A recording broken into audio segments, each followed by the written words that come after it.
my talk today is titled Staying Conscious in an Ever-Changing World.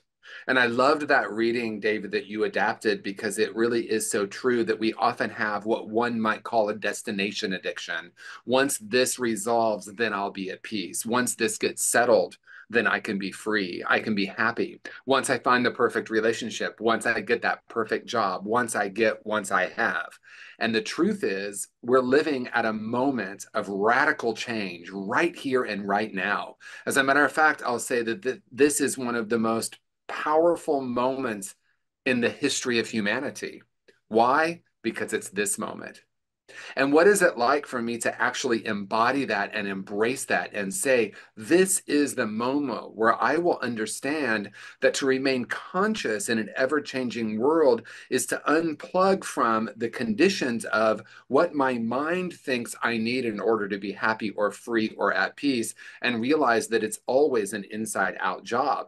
Those of us who have been around New Thought understand, as we talked about before the service started, that thoughts are things, and that the thoughts that I entertain actually are causative or create what we call reality.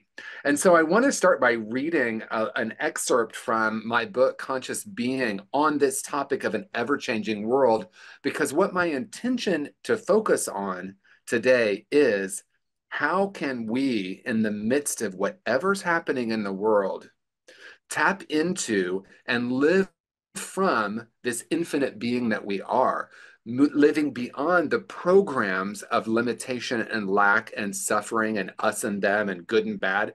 Even as I say these words, I can feel the weight of those. And as I tap into this understanding, unity's first principle, there's only one power and one presence active in the universe and in my life. And if that is true, that means there are infinite possibilities now. There are not infinite possibilities next Tuesday or 3 weeks from now or once this happens. So I want to start by reading this paragraph and then we're going to dive into the conversation. Resistance to change is a natural human tendency. Our egoic mind identity constantly seeks to preserve itself and the status quo in order to feel safe and secure. Despite so much evidence to the contrary, most of us cling to the belief that our safety and security are to be found in the external world. By its very nature, the physical world is in a constant state of change. Life is dynamic. Nothing remains static for long.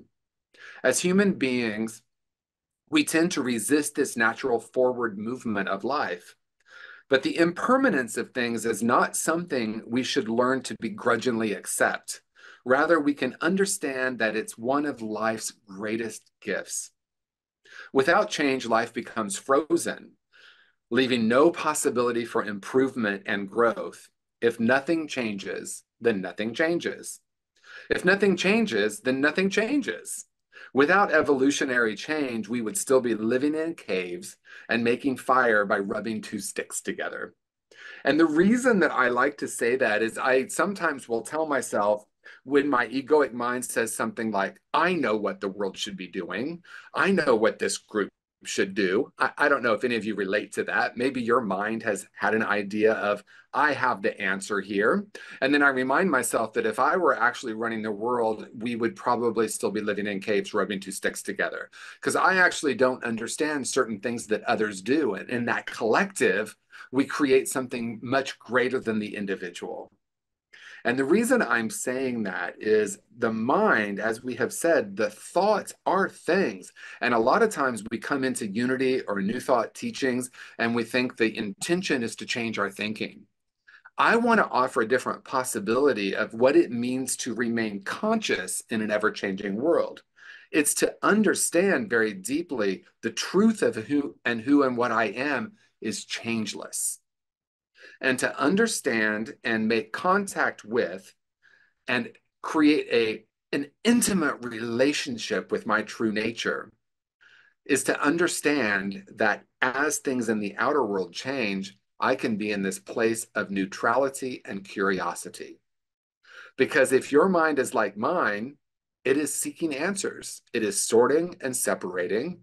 It is using and theming. I don't know if those are words, but I like them at this moment. And it is saying, on some level, I know what's best for this situation or these other people.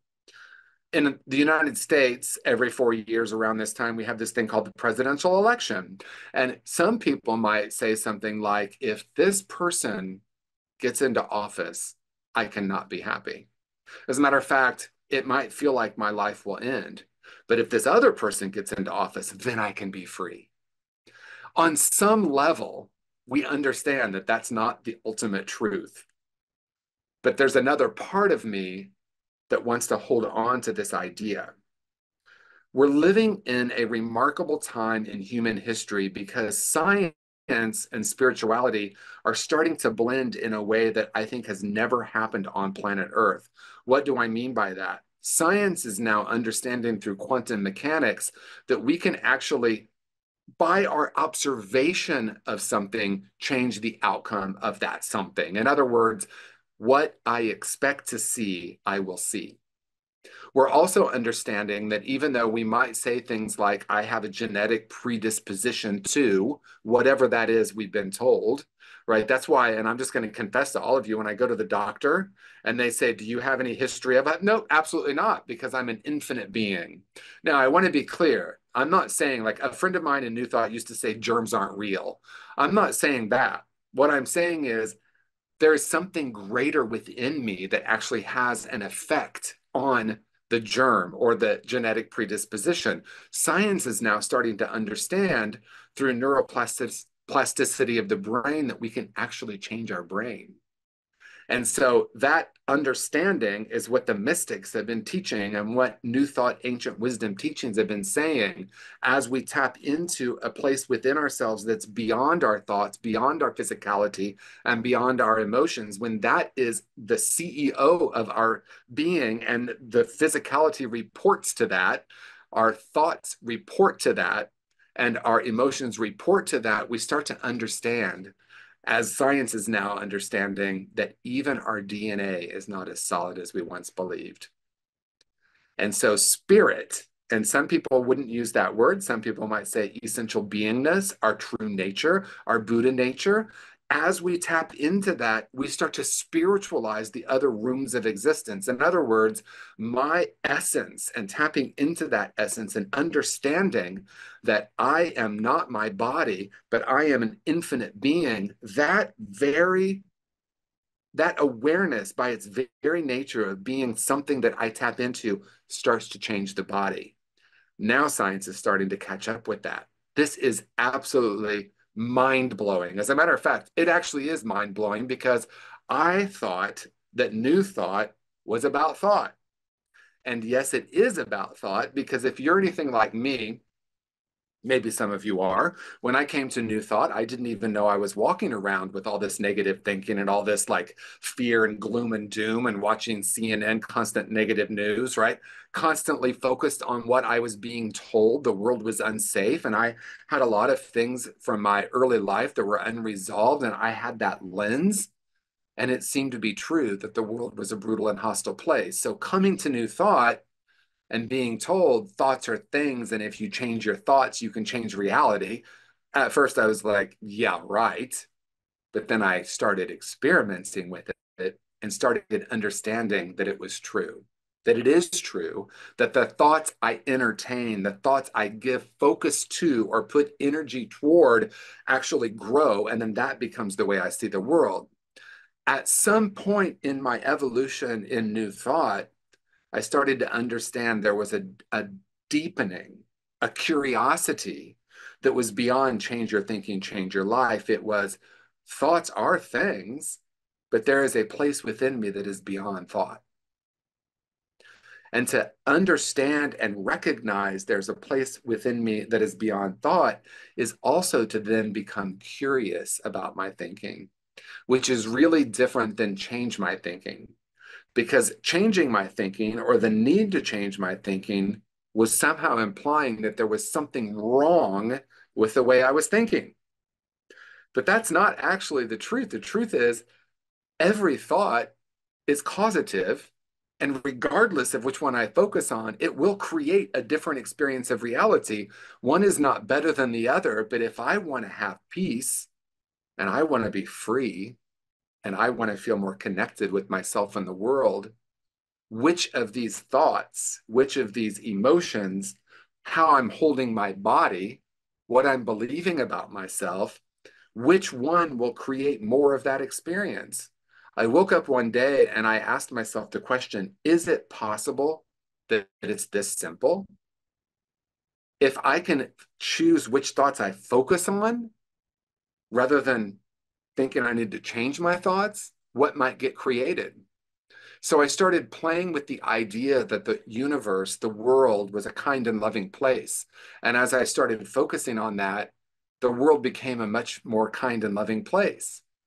And it became miraculous to me that I began to understand that something happens. I decide what just happened. And based on what I decide, it creates the experience of what happened. And I want to be clear here, and I'm always very careful to say, we're not talking about what we call the spiritual bypass, which is I'm going to pretend like nothing in the world is happening that is painful or difficult. I'm saying, when I'm saying, isn't it horrible that this is happening and somehow I need to be part of changing it, there's a certain energy to that. When I say something like, I need to fight for my rights, there's a certain energy to that. When I start to think that one of the presidential candidates is my friend and one is my enemy, there's nothing wrong with that thinking, but it creates duality.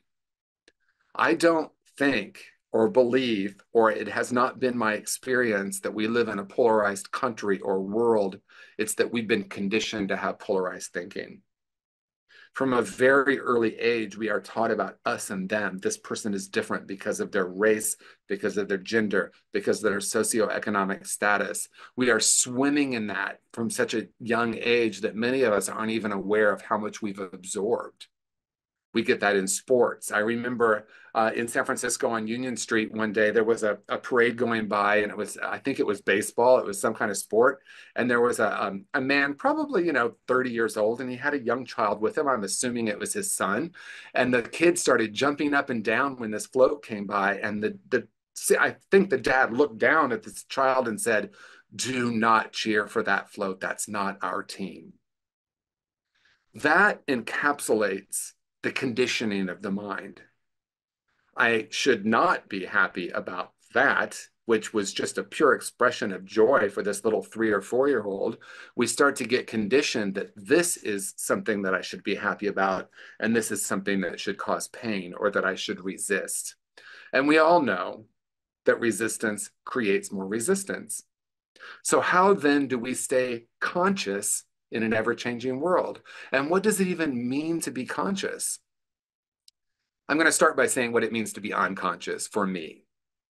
When I'm not aware that I'm holding the camera and I have that lens that I'm seeing life through, and I'm creating reality based on my thoughts, my physicality, what I believe about my body, what I believe about how I am because of my gender, my race, my sexual orientation, all that conditioning. When I'm unaware of that, then that is running the show. In other words, if it's trapped in the unconscious and I'm unaware of it, I just think it's happening in the world. When I become more aware, I start to say, oh, life is what I call it. And again, not in a way of pretending like, oh, isn't it wonderful this person just got a diagnosis that is, something that's difficult for them. I'm not saying that, but I am saying what else is possible in the way I'm viewing this, and how does my viewing of this create my reality? And then we can start to play with something even deeper. And that is, as I understand this for myself, I begin to radiate that out into the world. And the world seems to not only change for me personally, but it starts to have a beautiful effect on planet Earth. I remember when I started my Independent New Thought Center in 2012 in San Francisco, I was kind of formulating like, what is the core value? What is the core teaching? What is the essence of the community that I want to create? And I remember something so dear to me was to make a profound difference on planet Earth. And my friend said, no one cares about making a profound difference on planet Earth. They just want to know how they're going to be happier, make more money, have better relationships, create more love in their life. And I took a breath and I thought, that is true on one level. But I also know that at the very deepest part of us, the deepest truth of who and what each of us is, we understand that we want to make a difference on planet Earth. That as we know who and what we are, we begin to radiate that out into the world. We start to shift from the law of attraction to the law of radiance. We start to ask, how can I make a difference? We shift from activism in something's wrong here and I need to change it. Feel that energy? Because I mean, I did it for 20 years. I know it's very intense, right? There's something wrong with the government. There's something wrong with the country. There's something wrong, this group of people, and I need to fix it. Or I'm beginning to heal enough of myself to realize that by my very essence, my beingness, I can start to make a difference with the people around me. And that is true for each and every one of us. Every one of us is a particle of the divine. And to know that and to understand that at a very deep level, way beyond thought, but about beingness, we can start to then understand that we each of us make such a profound difference on planet Earth. And then the greatest paradox, yes, I have more loving relationships. Yes, I feel more at peace. I understand very deeply that I do, of course, choose to cast a vote, but I'm not going to say that I will automatically suffer for 4 years if this certain person gets into office. And the reason that I think this is important, because sometimes people will hear me say, so it doesn't matter. On one level, it actually doesn't matter as much as I thought it once did. In other words, the greatest paradox in my life has happened when I say, I don't need the world to look a certain way in order for me to be free or to be happy. I understand that's who and what I am. And I'm going to radiate that into the world. And lo and behold, what ends up happening is I experience more peace. I experience more love. I start to see it everywhere. So it may be that I changed my thinking, or it may be that I understood that there's a place within me that's beyond that. Tapping into that, making a connection with that, spending time developing an intimate relationship with that, while pretty much questioning everything I've ever been taught or believed. When I move into curiosity, life begins to unfold in ways that are seemingly miraculous. When I think this needs to be different in order for me to be happy, I think not only do I cause suffering for myself, but the people around me as well. And that becomes a ripple effect. And so, what I want to close with really is an invitation. And the invitation is to ask the question, what might get created if I were to question this thought? What might get created if I were to ask myself, where did I get that idea? What might get created if I were to say, I understand there's a place within me that is beyond my physicality, beyond my thoughts, and beyond my emotions, a place of beingness? What might get created if I were to shift from the idea that I need to change my frequency so that I can manifest more in order to be happy and say, no, I have everything that I need. I was born, created out of stardust. And I'm going to go out and radiate that and see what happens, because in the end, life is a great experiment. So my invitation for each of us is to go out into the world right now, knowing very deeply, I'm an infinite being. I am a particle of source energy. I am here to make a profound difference on planet Earth, not to change the world, but to serve from this place of wholeness, this place of oneness, and this place of curiosity. Peace and blessings, everyone. Always an honor to be here with your community.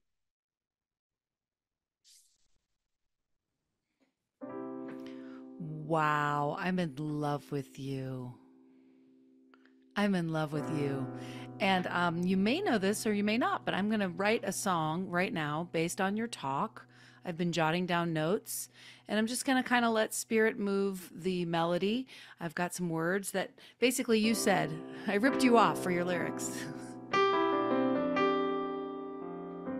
Such a wonderful talk. Life is dynamic, ever-changing right now. It's a gift to improve, to evolve and allow.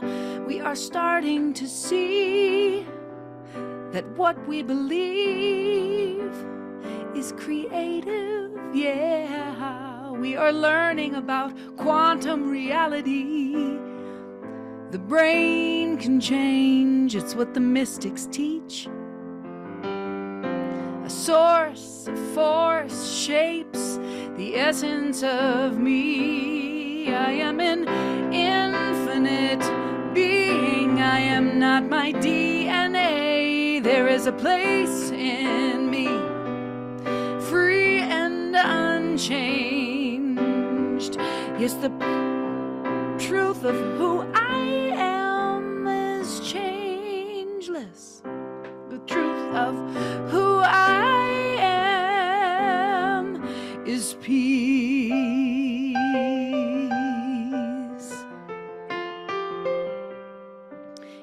Instead of sorting and separating, using and theming, we can practice divine remembering. Yes, I am not my DNA, no.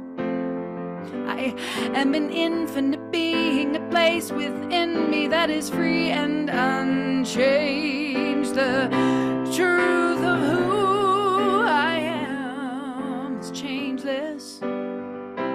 My true nature is peace. The truth of who I am is changeless. The power of love, the power of peace, it lives in me, it is in me, yeah. No more fighting, we can make a difference when we choose to radiate beyond what we think from a space of being, because the world will look how I choose through my seeing, yeah. Curious, miraculous happiness right now, yeah. Be here, stay in the question, create and allow the truth of who I am is changeless, and the truth of who I am is peace. The truth of who I am is changeless. Love, it lives right here in me. I will radiate, radiate, radiate, radiate. I'm gonna radiate the change in the world. I'm a radiator, radiate, making the choices, the changes in my actions and my thoughts. And I am meditating, radiating, practicing the truth of who I am. It's changeless in an ever-changing world. See, life is dynamic, ever-changing right now. It's a gift to improve, to evolve and allow. Stay conscious.